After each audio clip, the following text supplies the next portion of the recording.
date which will live in infamy.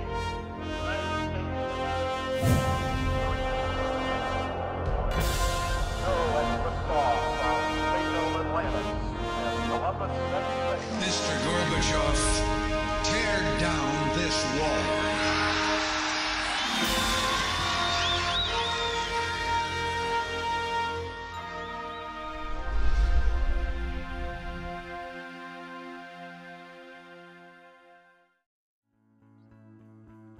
Hi, I'm Tom Tancredo. You know, in the last few years, something very troubling has occurred in my home state. Colorado has been the pilot and ground zero for a political strategy devised by left-wing radical and billionaire George Soros and a handful of other wealthy leftists. That group is called the Democracy Alliance. What this group did to Colorado from 2004 to 2008 is now happening in many other states. In 4 short years, Colorado went from a state with a Republican governor, 2 Republican U.S. senators, 5 out of 7 Republican members of the U.S. House of Representatives, Republican control of both houses of the state legislature, and almost all statewide elected officials with an R behind their name, to the exact mirror opposite. Estimates are that nationally, the Democracy Alliance and its affiliates have spent over $200 million in 2 election cycles. I can't overstate how dangerous is the threat posed by such an efficient, focused, and well-financed effort by the left.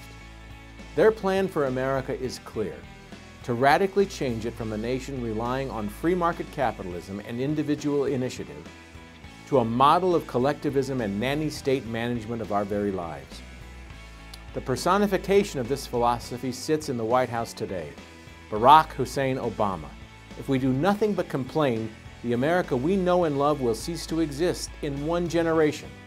And nothing illustrates the left's hatred of the U.S. Constitution and American traditions more than their attacks on the Second Amendment rights to gun ownership.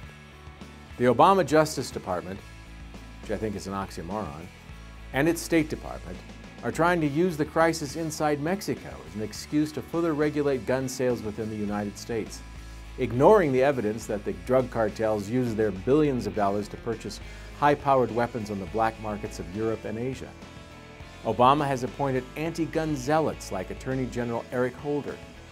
Even Obama's drug czar is a man who wants to disarm American cities, leaving them prey to the well-armed gangs run by the Mexican drug cartels. Would you believe that Secretary of State Hillary Clinton has indicated that she's sympathetic to the United Nations proposals for strong international standards for small arms sales, with no guarantee that a new arms treaty will respect the Second Amendment rights in the U.S. Constitution? Obama has also demonstrated a commitment to allow a United Nations treaty to override American tax policy and economic growth in order to accommodate the global warming hysteria that has become nothing but a thinly disguised plan to destroy our free enterprise system and private property. A new United Nations agreement also threatens our free speech rights by making it a crime to, quote, defame or insult, close quote, Islam or any other religion. My friends, there's a method to his madness. Barack Obama and many of his top advisors are avowed socialists who really do believe that the wealth of American citizens must be transferred to the less fortunate of the world. They plan to establish treaties and agreements that will permanently transfer decision-making authority out of the hands of the American people and into the hands of the United Nations and other international bodies. I don't know about you, but I for one will not surrender our hard-won constitutional freedoms without a fight. I will not surrender them to socialist bureaucrats at home or UN bureaucrats abroad. That's why I helped create the American Legacy Alliance, a grassroots coalition dedicated to securing the blessings of liberty for ourselves and our children and grandchildren.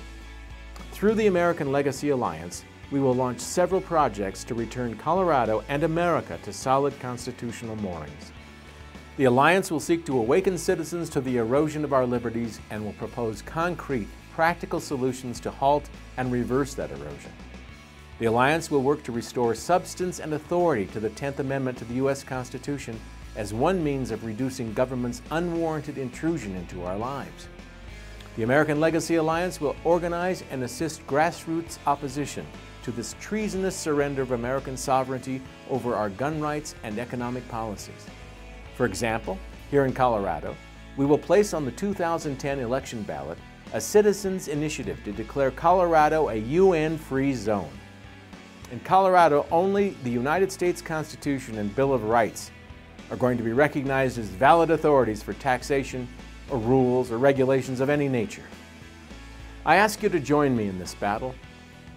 You know, the Democracy Alliance has already spent over $200 million to undermine our freedoms. Now, we can't match them dollar for dollar, but we have something they don't have. That's a love for our country and a passion for protecting it. You know, the Tea Parties and 9/12 rallies have shown us that the American people are fed up with politicians who vote for higher taxes and massive debt, socialized health care, and a tax on gun ownership, and the United Nations hypocrisy. So please, join me now at the American Legacy Alliance.